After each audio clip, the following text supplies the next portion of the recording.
देखो बेटा, question number 18 भी बहुत अच्छा है। कह रहे हैं कि साहब हमारे पास एक क्यूब है, ये हमारे पास एक क्यूब है, एम आई राइट? ये एक क्यूब है।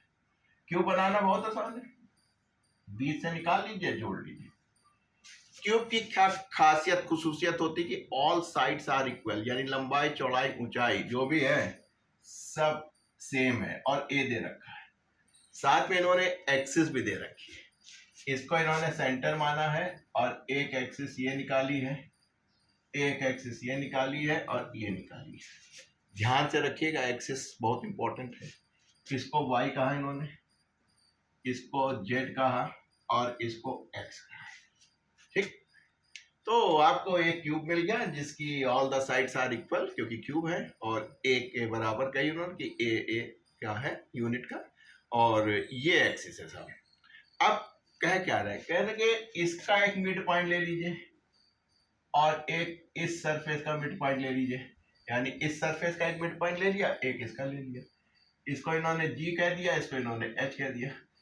क्या लगे साहब, ये वेक्टर निकालिए क्या होगा, ये वेक्टर निकालिए क्या होगा। यानी कि ये जानना चाह रहे थे कि ये वेक्टर क्या होगा, क्योंकि मिड पॉइंट पे। तो आपने कहा हमको मालूम है, इस मासूम है, इसको आप आई से रिप्रेजेंट करते हैं, इसको आप जे से रिप्रेजेंट करते हैं, इसको आप के से करते हैं। अगर आपको यहाँ के कोऑर्डिनेट पता चल जाए और यहाँ के कोऑर्डिनेट पता चल जाए, यानी एक्स वाई जेड की वैल्यू, तो आप निकाल लेंगे।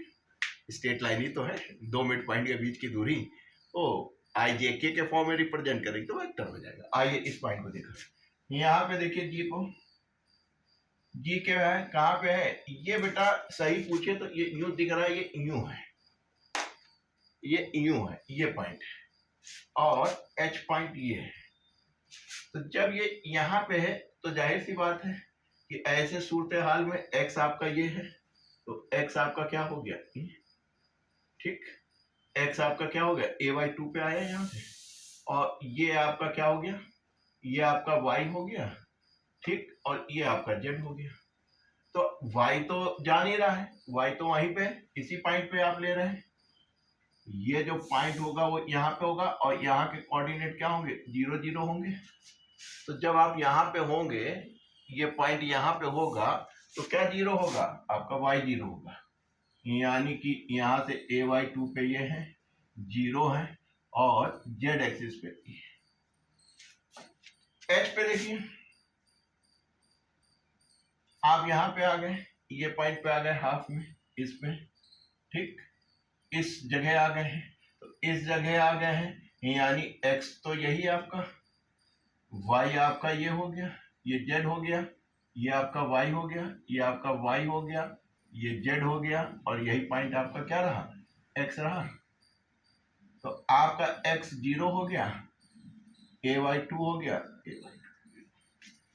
तो सारा खेल इन पॉइंटों को निकालना था, क्यूब के इस प्लेन के और इस प्लेन के मिड पॉइंट। बाकी आपने कहा बहुत सिंपल है। इसकी बात जहां तक आई तो आपने कहा इतना माइनस इतना, भाई यहां से यहां निकालना था, 0 माइनस ay2 आई प्लस इतना माइनस 0 जे, इतना में से इतना गया, तो क्या हो गया बेटा, माइनस 1/2 आई 1/2 जी, 1/2 कॉमन ले लिया, तो पहले पॉजिटिव रख लिया और फिर निगेटिव रख लिया, तो that was the right answer. तो देखिए कितना आसान आता है, आप लोग आईटी मेंस में केवल आपको पॉइंट्स निकालना था, वो पॉइंट्स के बीच की दूरी निकालना था, थोड़ा सा दिमाग लगा लेंगे तो काम बन जाएगा।